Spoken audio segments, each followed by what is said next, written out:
Hello and welcome to a very special How I Paint Things. Now in my hands I've got one of the most famous and probably most endearing chapters of the 41st millennium.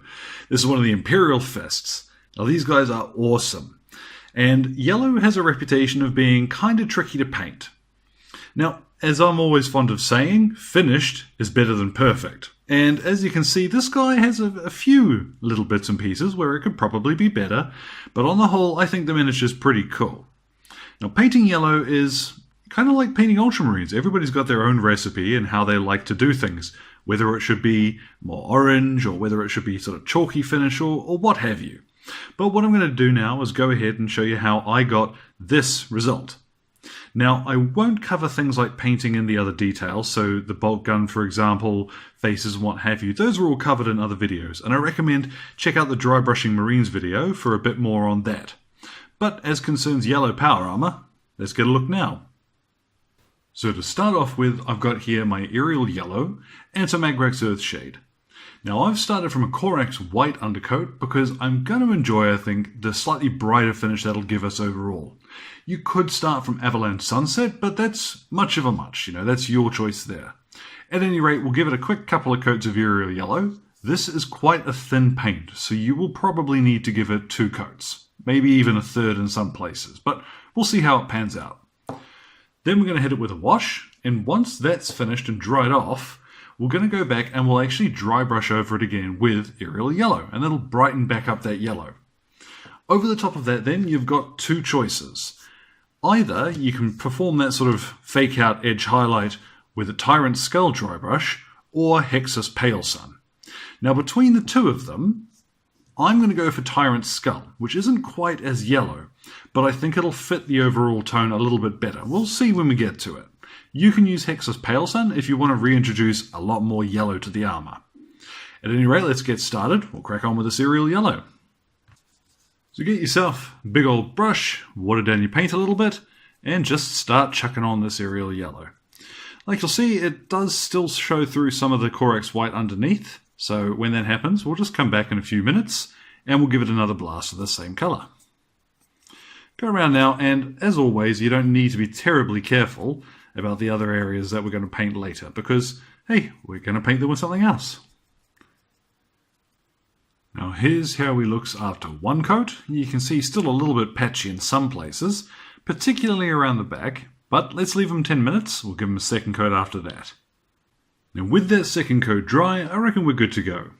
So I've got my Agrax Earthshade here, and I've got a nice large flat brush. The base coat brushes are pretty good for this. All it is now, and you want to be fairly generous, is just going over and bucketing onto the whole model. Now, here comes the tricky part when painting Imperial Fists. We don't want them to be dirty brown. So, for example, on a shoulder pad here, if it's pooling, what I can do is draw it away with the brush. Okay? You just want to get the recesses shaded and a little bit of sort of colour to the rest of the model. So, cruise around, spend a bit of time on this one. Just make sure you're hitting everything with the Agrax Earthshade, but not letting it pool on any of those big flatter areas. Now once the shade is dry, you can see how it's given us all of that shading in the recesses, but it has still gone a little on the patchy side.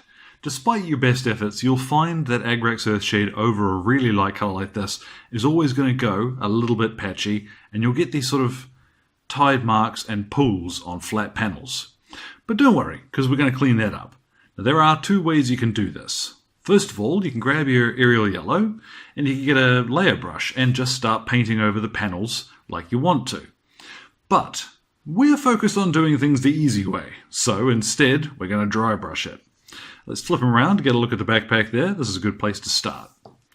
So grab yourself a big old brush, and I would also recommend, if it's got a round edge, a rounded brush to it, it'll be slightly better, because we are going to do circular dry brushing.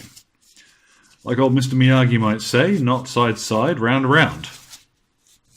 Now I want to leave very little of this on the brush. You see I've scrubbed most of it into my little thing of paper there, and instead of up down, we're going to stir, okay?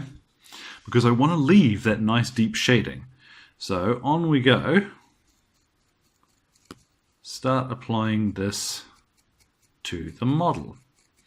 Now you'll find at first, okay, you can start to see it going on, but it's not making a big difference.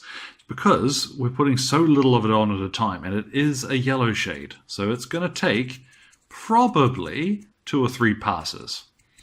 But once you've flicked on a little, let it dry, go around, do the rest of the model, and then we can come back and we'll put on another layer basically.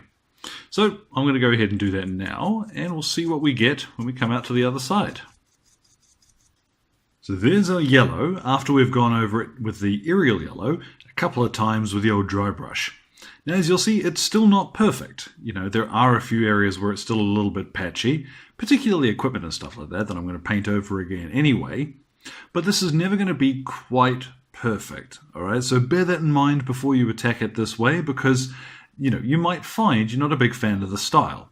Personally, I kind of like a little bit of this look, but there are other ways of doing things.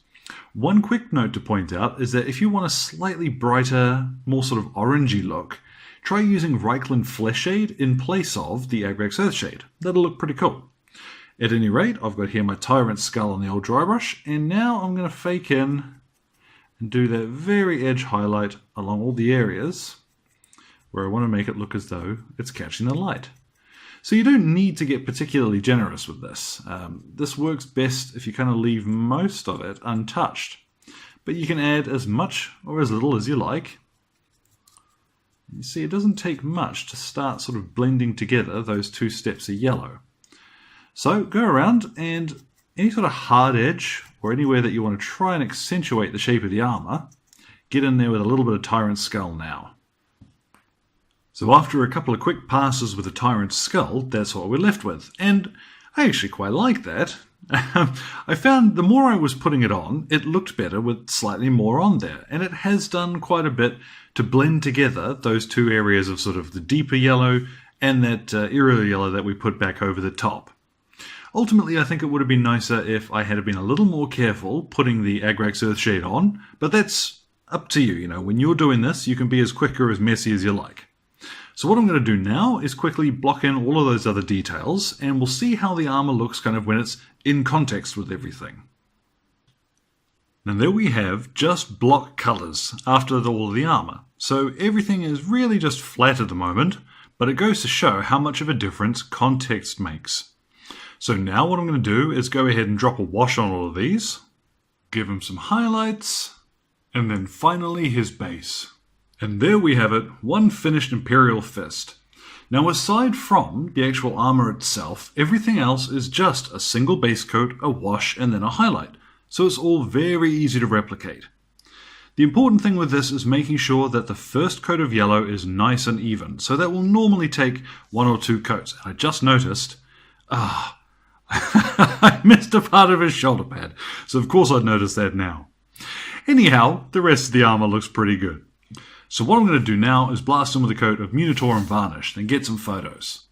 As ever guys, hopefully something there was interesting to you or maybe useful, and like I said, you could probably go ahead and try a Reichland Flesh Shade instead of Agrax Earth Shade if you want a slightly warmer finish to your Imperial Fists.